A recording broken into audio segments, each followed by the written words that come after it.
Hello and welcome. My name is Teresa, and in today's video we are going to create a 5x7 easel card. What I like so much about easel cards is, well, they can be displayed in a non-traditional way. You'll see as we continue along. This card we're going to create using the Stampin' Up! Pretty Pumpkins stamp set.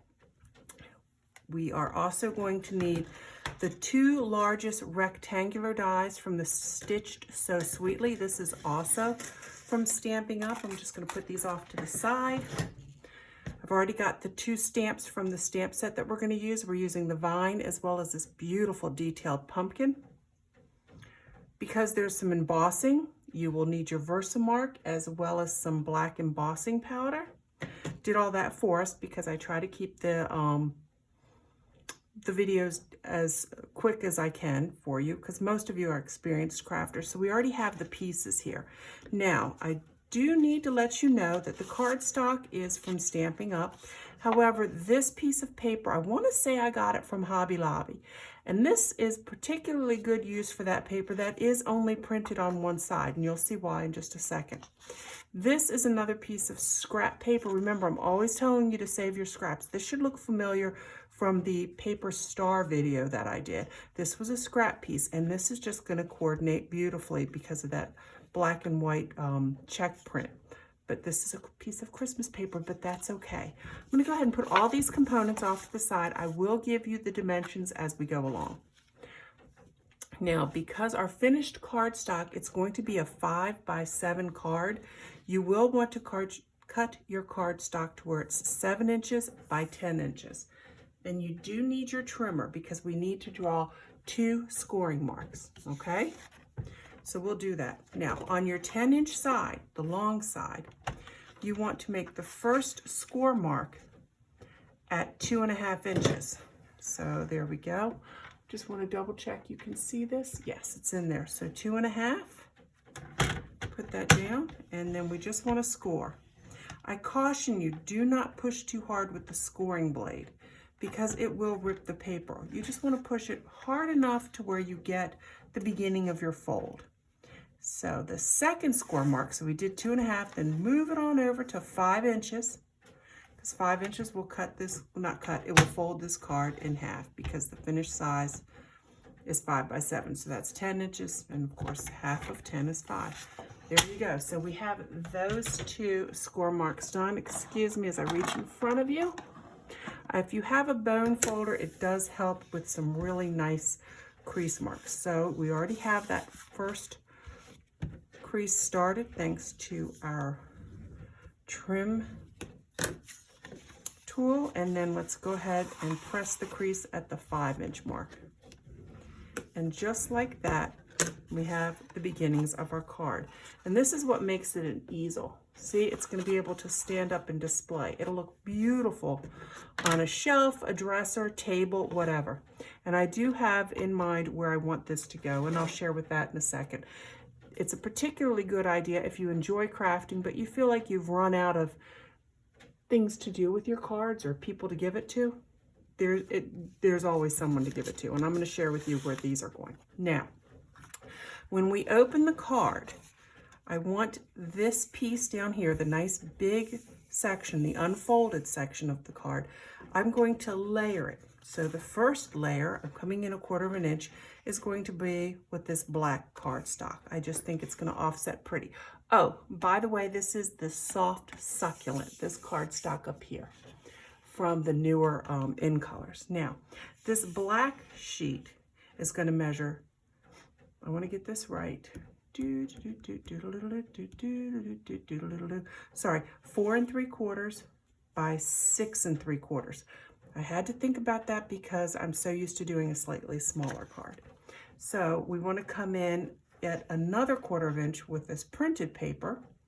So this one would measure 4 1/2 by 6 1/2. Now let's go ahead, get some Stampin' Seal Plus, and we can go ahead and get this first layer done. Okay. No, come on now. We have some local, and I'm sure most most of you have them, assisted living facilities. And this is where my surplus cards go. Well, this set anyway. I just think for the residents, how wonderful would this be? And I'm going to write something inspirational on the inside. I haven't decided what that will be. And then I'll just send them on over there. Because you know what? It's important to take care of our children, and it's also important to take care of our senior citizens. They're the reason we're here, quite frankly. They paved the way for us, and I just believe it's very important to honor them and respect them. Now, pay attention with the direction you're doing this. I say that mostly to myself.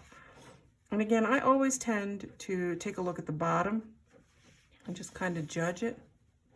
And once I feel it's good, boom, I'll press it. Now, I do want to be able to write on the inside of this card. Get the idea? We're opening it up. And here I'm going to take a piece of plain white cardstock. I'm not going to embellish it because I do want to write on this, all right? So this measures 2 1/4 by 6 3/4. So it's the same length as that black cardstock. Do you see that? But it's slightly shorter because it's got to go on half of this side. So let's go ahead and put our Stampin' Seal Plus on all 4 sides of this.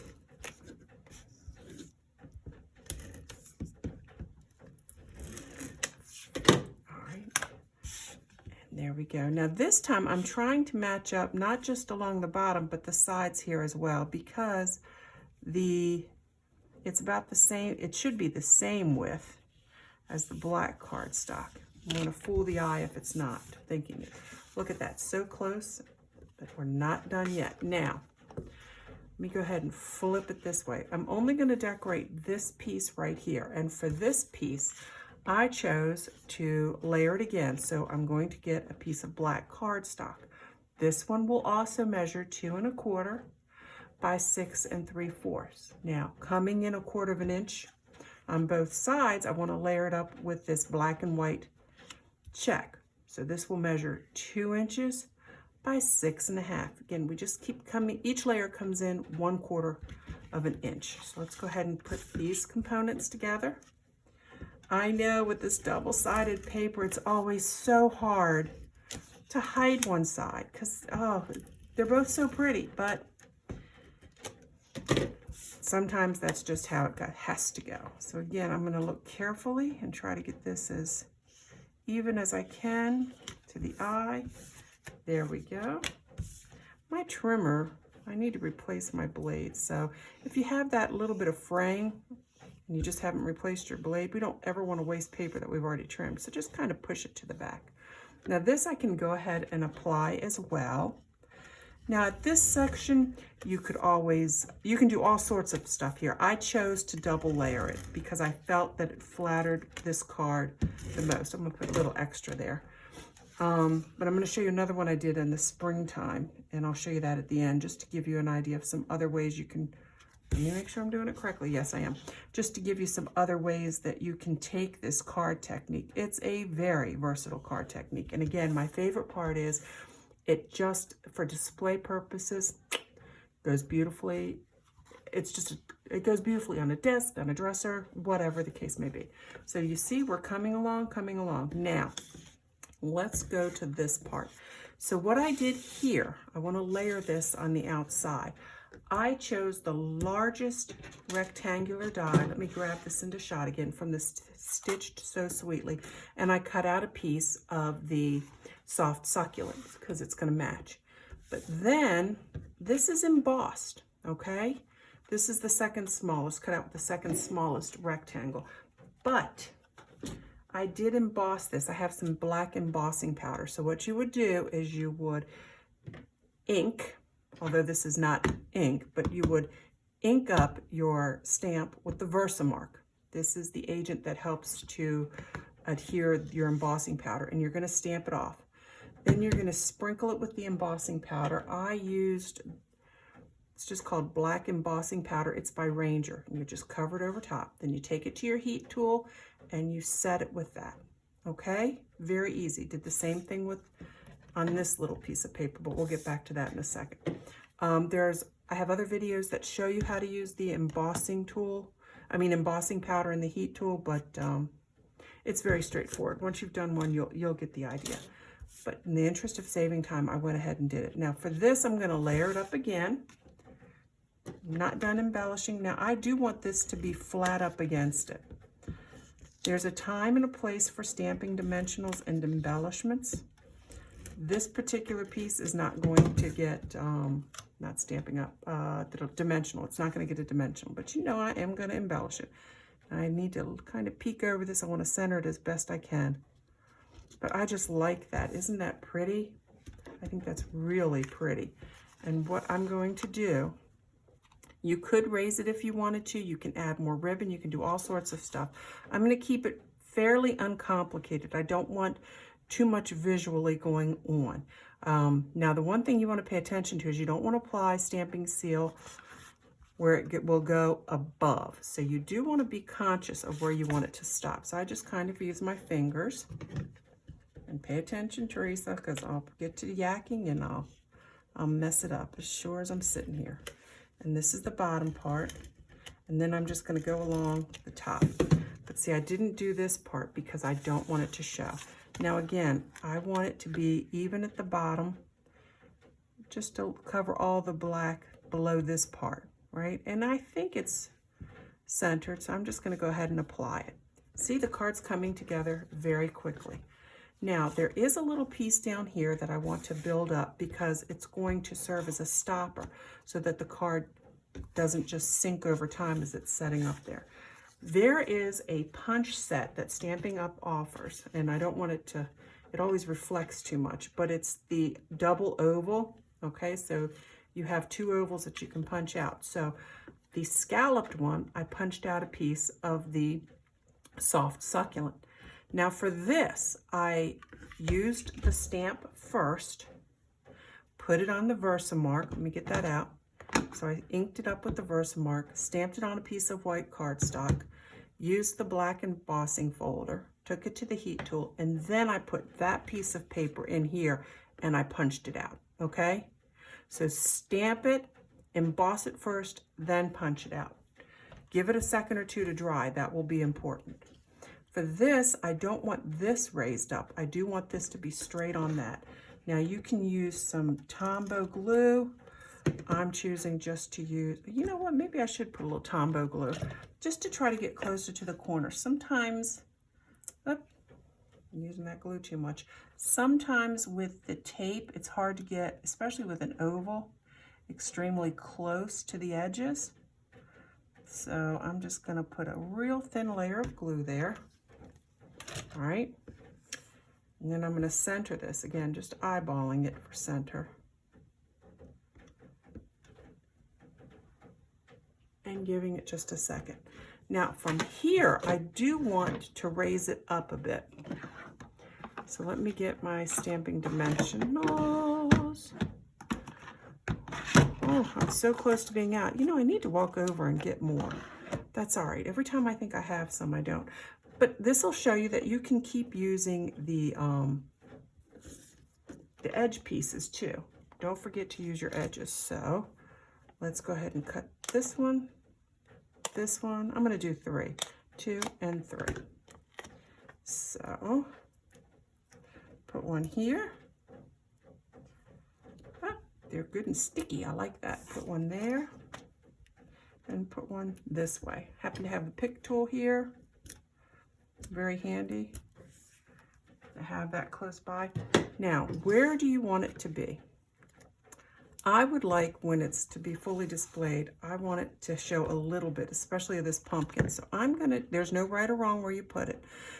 Some people put it, I've seen it placed closer to the middle, closer down here. It really, truly is up to you. I am going to place it, I'm gonna try to center it.